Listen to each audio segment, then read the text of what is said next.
नमस्कार, मेरा नाम है दिव्यांशी और आप देख रहे हैं दी लल्लन टॉक। कोविड के इस भीषण काल में जो खबरें, जो तस्वीरें लगातार आ रही हैं, वो विचलित कर देने वाली हैं। बहुत भयानक समय है, लेकिन इस भयानक समय में भी कुछ लोग ऐसे हैं जो सब कुछ छोड़ जरूरतमंदों की मदद करने में लगे हुए हैं। कोई अपना काम धंधा छोड़ा हुआ है, किसी ने अपनी पढ़ाई छोड़ दी है, लेकिन लगे पड़े हैं कि लोगों को जिस चीज की सबसे ज्यादा जरूरत है, जिन कोविड रिसोर्सेज की सबसे ज्यादा जरूरत है, वो उन तक मुहैया कराई जा सके। दी लल्लन टॉक के कोविड केयर के अंतर्गत मदद के हाथ में आज हम बात करेंगे रोहित त्रिपाठी से। गोरखपुर से हैं, 21 साल के हैं, पढ़ाई कर रहे हैं, साथ ही इंटर्नशिप भी कर रहे थे, लेकिन अभी जरूरतमंदों की मदद कर रहे हैं। वो इनके लिए सबसे पहले आते हैं। बहुत बहुत स्वागत है रोहित आपका हमारे इस खास इनिशिएटिव कोविड केयर मदद के हाथ में। आपका शुक्रिया कि बुलाया। कुछ मैं भी कहूंगा तो मुझे भी थोड़ा सा जो भरा पड़ा है वो बाहर आए। जी जरूर। रोहित, सबसे पहले तो हमारे दर्शकों को अपने बारे में थोड़ा सा बता दें, आप क्या पढ़ाई करते हैं, कहाँ से हैं? मेरा ग्रेजुएशन हो गया है, मैं मास्टर्स कर रहा हूँ। जी। और मेरा फर्स्ट ईयर था। मैं गोरखपुर उत्तर प्रदेश से हूँ और इंटर्नशिप में कर रहा था जर्नलिज्म के लिए, लेकिन वो अभी अभी पॉसिबल नहीं हो पा रही है क्योंकि अभी तो हाल सबका बेहाल हुआ पड़ा है। तो मैं यही कर रहा हूँ। रोहित, थोड़ा सा अपने जिस आप इंडिविजुअली काम कर रहे हैं, हमने बहुत सारी चीजों, बहुत सारे लोगों से आपके बारे में सुना कि आप जरूरतमंदों को जरूरी रिसोर्सेज मुहैया करा रहे हैं। तो कोई आपकी टीम है ऐसी कि 10-5 लोग हैं वो ऐसा कर रहे हैं, आप इंडिविजुअली अपने अपने आप ये सब कर रहे हैं? मैं शुरू से बताता हूँ आपको, जी। थोड़ा सा आपके लिए आसानी होगी। मैंने ऐसे कानपुर में मैंने सबसे पहले सुना कि वहाँ ऑक्सीजन सिलेंडर की जरूरत थी। इसके पहले मुझे भी लग रहा था, जैसे गवर्नमेंट को लग रहा था, मुझे भी लग रहा था कि सब कुछ ठीक है, मतलब कोरोना जा चुका है। वहां से मैंने देखा वो एक मतलब मैं जानता नहीं हूँ, अननोन पर्सन था, फेसबुक पे मेरे पास मैसेज आया।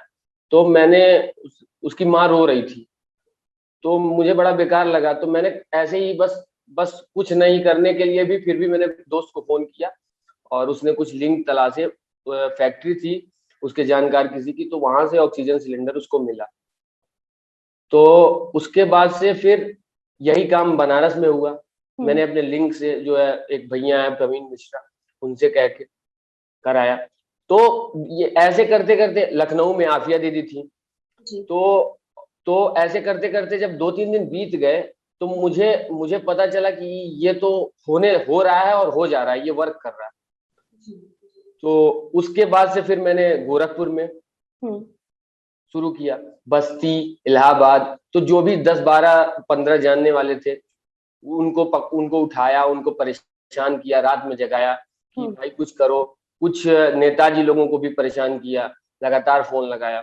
तो ऐसे करते करते एमपी में कई सारे भैया हैं जानने वाले, विनीत भैया। तो ऐसे करते करते करते करते कोशिश की कि अभी क्या हुआ है, हम लोगों के पास 50-60 लोग हो चुके हैं। और ये कोई प्री और एक ये प्लाज्मा डोनर्स आप जानती होंगी। जी जी जी। तो वो वो साकिब ने ग्रुप बनाया और हम लोग उसमें ज्वाइन हुए, तो उससे भी बहुत हेल्प कर पाए। तो ये सारी चीजें ऐसे हुई। आपने बताया कि गोरखपुर, बस्ती और लखनऊ, इलाहाबाद, आप कहाँ कहाँ स्पेसिफिकली किन किन जगहों पर आप मदद मुहैया करवा रहे हैं, एक बार आप उन्हें बता दें जरा। मैं ऐसे तो मैं बता सकता हूँ कि हॉस्पिटल, अगर मेरे पास किसी की कॉल आई हॉस्पिटल के लिए, तो पहले मैं कोशिश करता हूँ हमारे लोग या हम जाके वहाँ चेक कर लें एक बार, अगर बहुत अर्जेंट है। अगर बहुत अर्जेंट है, ये क्रिटिकल है, पेशेंट जाते ही मर जाएगा या इस तरह, क्योंकि माफ करिएगा ये ऐसे नहीं बोलना चाहिए, लेकिन हालत तो यही हुई पड़ी है। तो ये सारी चीजें थी। और तो हम लोग जाके चेक कर रहे हैं, एक बार क्रॉस चेक करा रहे हैं। अगर वहां पे चीजें सही रह रही हैं तो हम पे बात कर रहे हैं, हाथ पैर जोड़ रहे हैं। उसके बाद से हम पेशेंट को वहां के लिए बोल रहे हैं। एक काम ऐसे हो रहा है। और दूसरा ये कि और ये सोशल मीडिया के थ्रू अपडेट दे रहे हैं लोगों को कि भाई उस हॉस्पिटल में आप चले जाओ, 10-12 बेड खाली है, तो हाथ पैर जोड़ोगे तो कुछ ना कुछ हो जाएगा। कुछ केसेस में फोन वगैरह भी काम आ रहा है। तो ऐसे चल रहा है सब कुछ। और रेमडेसिविर के सिलसिले में तो क्या ही बात करूं, 12,000, 15,000, 18,000, 25,000 बता। और सबसे बड़ी बात, बताते हुए भी किसी को शर्म आ रही है कि मतलब बताया ही नहीं जा सकता, ये स्थिति है। और लोग बस वही फोन पे रो रहे हैं कि किसी तरह कराइए, किसी तरह कराइए, मैं कुछ भी दे दूंगा। तो ये चीजें हैं। तो तभी सुनने में आ रहा है कि कितना कितना महंगा एक एक वायल मिल रहा है रेमडेसिविर का, जो ये ड्रग है।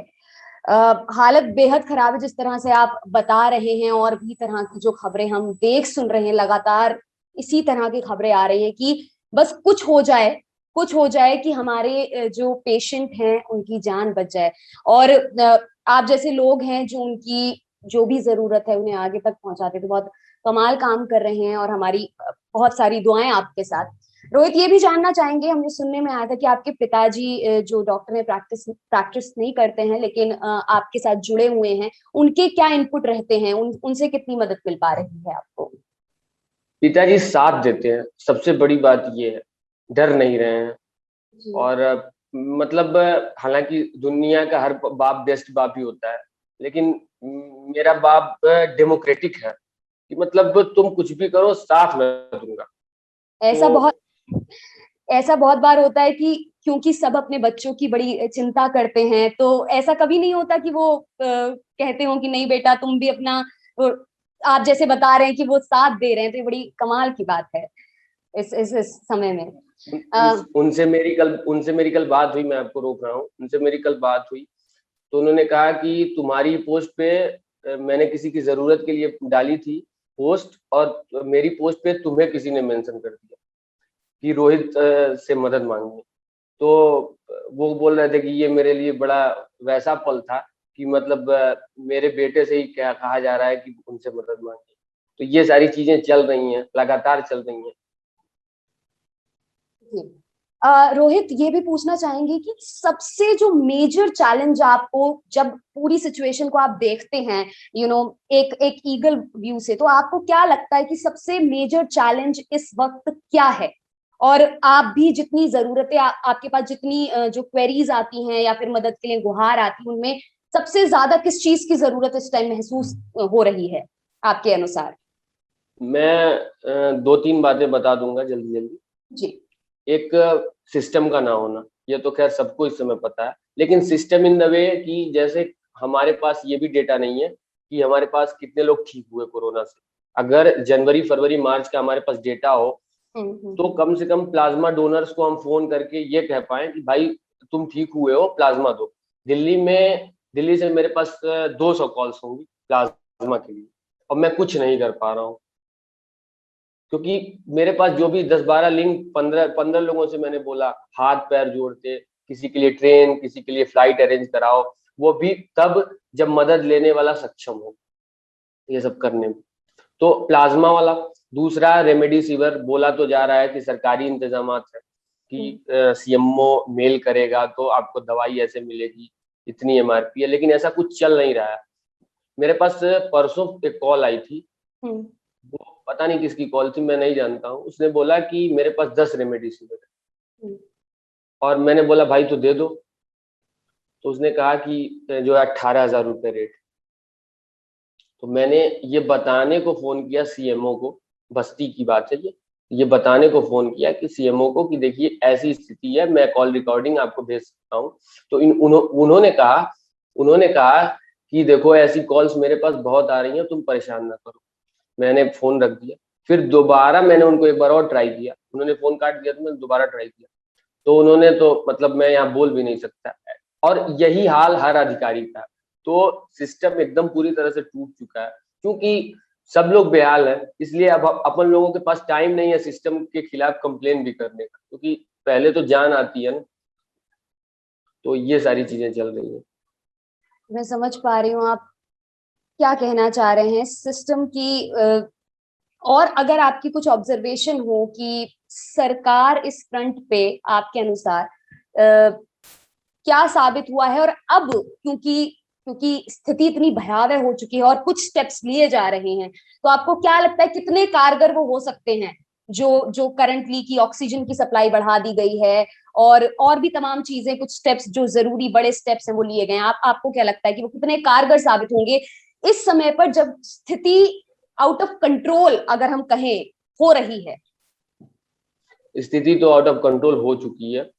जैसे मैंने कल एक ट्वीट देखा था किसी का, उन्होंने बताया कि 5 दिन में या 1 हफ्ते में हॉस्पिटल बनाएंगे।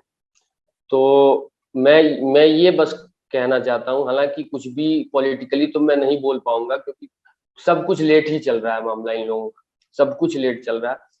मैंने ये सोचा था कि अगर ऐसा करते करते अपन 3-4 दिन भी निकाल दिए, और ऐसे जितने लोग भी हेल्प कर रहे हैं, मैं ही तो हूँ नहीं, मैं तो बहुत छोटे लेवल पे कर रहा हूँ, तो अगर 3-4 दिन भी निकाल दिए तो गवर्नमेंट जगेगी। लेकिन अभी मैंने परसों देखा है अमित शाह या नरेंद्र मोदी का ट्वीट कि कहीं वो रैली करने जा, तो इनकी प्राथमिकता में क्या है मुझे नहीं पता, लेकिन ये व्यवस्था बदलनी चाहिए। कुछ जगहों पे जैसे हुआ एमपी में हुआ इनका, कुछ हल्की से व्यवस्था सुधरी है। छत्तीसगढ़ में कुछ बता रहे हैं जानने वाले, क्योंकि फोन से आ रहे हैं, अनुभव के आधार पे मैं बता सकता हूँ। और दिल्ली तो बेहाल है, यूपी एकदम बेहाल है, बिहार की ये हालत है कि टेस्ट करा नहीं रहे हैं तो पता नहीं चल रहा है। अरे मेरे पास कई डॉक्टर्स के फोन आए, उन्होंने कहा कि रोहित कितने टेस्ट ही नहीं करा रहे हैं और ठीक भी हो जा रहे हैं। तो वो तो अच्छी बात है, वो ठीक हो जा रहे हैं, लेकिन सरकार की जिम्मेदारी थी ना कि सबको टेस्ट करवा सकते थे। तो ये सारी चीजें हैं, इनके पास इतने वॉलंटियर्स थे, जो जो समय इन्होंने चंदा में खर्च किया, वो अगर कोविड टेस्ट करवाते घर घर घूम के तो पता नहीं ये क्या हो जाता। ये सारी चीजें हैं। रोहित, अगला सवाल आपसे ये कि इतना आप कई दिनों से, जब से कोविड की सेकंड वेव इतनी भयानक तौर पर ये आई है हमारे सामने, आप तब से लगे हुए हैं, कोई ऐसा मोमेंट आया, कोई ऐसा पल आया कि जब आपको बहुत हेल्पलेस, बहुत असहाय फील हुआ हो? और ये भी बताइएगा कि उसने आपके इमोशनल, मेंटल, क्योंकि जो लोग मदद कर रहे हैं वो भी एक पॉइंट ऑफ टाइम पे आके ऐसा हो जाता है कि ये सब क्या हो रहा है, सब बिखरा हुआ है, कैसे समेटे? तो बहुत सारी चीजें हैं, बड़ा इमोशनल टर्मोइल और मेंटल टर्मोइल। आपके साथ ऐसा हुआ है अभी तक, जितने भी टाइम से आप इस काम में लगे हुए हैं? मेरे साथ 2-4 बार हुआ जी। और करीब करीब मैं कहूँ तो रोज ही हो रहा है, लेकिन एक वाकया मैं बता देता हूँ। मेरा एक मित्र है, लखनऊ से है, वो मेरे साथ कोचिंग वगैरह उसने करी थी, तो तब से वो साथ है। उससे मैंने मदद मांगी थी 1 हफ्ते पहले, उसने रिस्पॉन्ड किया था। और मुझे नहीं पता कि उसको उसकी उसके बाद उसकी मम्मी की रिपोर्ट पॉजिटिव आ गई कुछ दिन बाद। मुझे नहीं पता कि ये उसने दिया या फिर उनको कैसे हुआ। तो उनका कल सुबह मेरे पास कॉल आया था, मैंने पूछा कि आंटी ठीक हो जाओगी ना आप परेशान मत होना, हिम्मत ना हारना, हम लोग हैं। तो उस मित्र ने बोला कि रोहित यार हम बात कर रहे हैं तो ये कह रही हैं कि हमका कुछ ना हो, रोहित हमके बचा लिए, मतलब हमको कुछ नहीं होगा, रोहित हमको बचा। और शाम को उसने फोन किया कि भाई मम्मी नहीं रही। मेरे अब इससे इससे बुरा मोमेंट मेरे लिए कुछ नहीं था कि मतलब मुझे वो याद आने लगा लंच वगैरह का, मैगी बना के देती थी, 2 प्लेट 2 टिफिन, और मुझे 2-2.5 घंटे तक कुछ सूझा ही नहीं कि मैं करूं क्या। तो ये सारी चीजें हो रही हैं, और पर्सनल लेवल पे थोड़ा सा आदमी जुड़ पाता है, इसलिए और ज्यादा बुरा फील करता है। बाकी कहीं कहीं कहीं तो ऐसी स्थिति है, जैसे दिल्ली में हुआ था एक दिन की 78 बेड जो है ऑक्सीजन के बगैर हो गए थे, तो कुछ प्रयास वगैरह किए लोगों ने, और मंत्री जी फोन नहीं उठा रहे थे। तो तमाम चीजें ऐसी चल रही हैं, तो एक आके एक पॉइंट पे आदमी हार ही जाता है। फिर 2 घंटे बाद किसी की कॉल आएगी, फिर लगता है कुछ कर दूं यार, कुछ तो कर दूं, कुछ ना करूं तो एक पोस्ट कर दूं, कम से कम हो सकता है कुछ लोग आ जाए। तो ये लग रहा है और यही चल रहा है। रोहित, जाते जाते आपसे और पूछना चाहेंगे कि जो भी जरूरतमंद है, चूंकि आप ये कर रहे हैं, तो आपसे कैसे कनेक्ट, जो बेस्ट माध्यम है आपसे कनेक्ट होने का वो क्या हो सकता है? हमारे दर्शकों तक आप ये बात पहुंचाइए ताकि जिन जगहों पर आप एक्टिव हैं वहां वो आप तक पहुंच पाए और उन्हें मदद मिल पाए। मैं तो एक्टिव व्हाट्सएप पे, फेसबुक पे, कॉल भी लगातार आ रही है, लेकिन सबसे बेहतरीन फेसबुक ही है, क्योंकि वहां पे मैं दिन भर देखता रहता हूँ। तो फेसबुक के थ्रू जुड़ सकते हैं, और मैं पूरी कोशिश, मैं तो सबसे यही कह रहा हूँ कि मैं कुछ नहीं कर पाऊंगा, फिर भी मैं कोशिश करूंगा, क्योंकि एक एक पॉइंट पे जो करने वाले हैं वो कुछ नहीं कर रहे हैं, तो कम से कम अपन लोग शर्मिंदा ना रहे। और मैं एक अपील आप लोगों के लिए भी कर दूंगा कि हॉस्पिटल्स को कवर करें, हॉस्पिटल्स में कहीं भी बुरी स्थिति हो वो जरूर कवर करें, क्योंकि दिल्ली वाली घटना ऐसी थी कि कोई सुनने को तैयार नहीं था। किसी मीडिया वाले को फोन करो, मैसेज करो, तो वो ये बोलता था कि वेरीफाइड है, तो मैंने बोला सर आप लोग वेरीफाई करो ना। तो ये आप पहुंचाइए मेरी बात, बस इतना ही। जाते जाते एक और छोटा सा प्रश्न है जो मुझे लगता है जरूरी है। आप इतनी सारी चीजें देख रहे हैं, आपको क्या लगता है वो क्या एक चीज है जो कलेक्टिवली, भले ही वो एक एक एक एक मोटिवेशन भर दे शायद किसी के अंदर, कि इस कठिन परिस्थिति से बाहर निकलने के लिए आपके अकॉर्डिंग अभी हम सबसे ज्यादा जो भी ऑडियंस आपको देख रहे हैं, आप उनसे क्या कहना चाहते हैं कि वो क्या करें इस समय में, ताकि हम जल्द से जल्द सिचुएशन से कोप अप कर पाए, डील कर पाए और बाहर निकल पाए अंततः? मैं मेरे मेरे अनुसार मैं ये बात सबसे कह रहा हूँ कि अगर आप नहीं फंसे हैं तो भी, अगर आप फंस गए हैं तब तो आपके पास ऑप्शन नहीं है, मदद करिए। क्योंकि मैं आपको एक वाकया छोटा सा बता दूं, आफिया दीदी की नानी कल गुजर गई रात में, और उनकी खैर वो बुजुर्ग थी, तो कोविड वाली ही बात थी। आज उनकी मम्मी की तबीयत खराब हुई और 2 घंटे के अंदर उनके सारे इंतजामात हो गए, सब कुछ, अभी सब कुछ ठीक है। मैं आपसे बात कर रहा हूँ ये श्योर होने के बाद कि सब कुछ ठीक है। तो तो वो चीजें मैंने उनसे यही बोला कि दीदी नेकी वापस लौट के आती है। तो मैं ये सबसे बोल रहा हूँ कि मदद करिए, कुछ भी इग्नोर ना करिए। ये पता हो आपको कि आपको नहीं कर पाएंगे, क्योंकि कोई कुछ नहीं कर पा रहा है, डीएम एसडीएम विधायक सांसद सब लाचार है, लेकिन आप कोशिश करिए, कम से कम रात को सोएं तो कम से कम सुकून रहे, हाँ यार प्रयास किया नहीं हुआ, तो इग्नोर ना करिए, मैं ये सबसे कहूंगा। बहुत बहुत अच्छी बात कही रोहित आपने।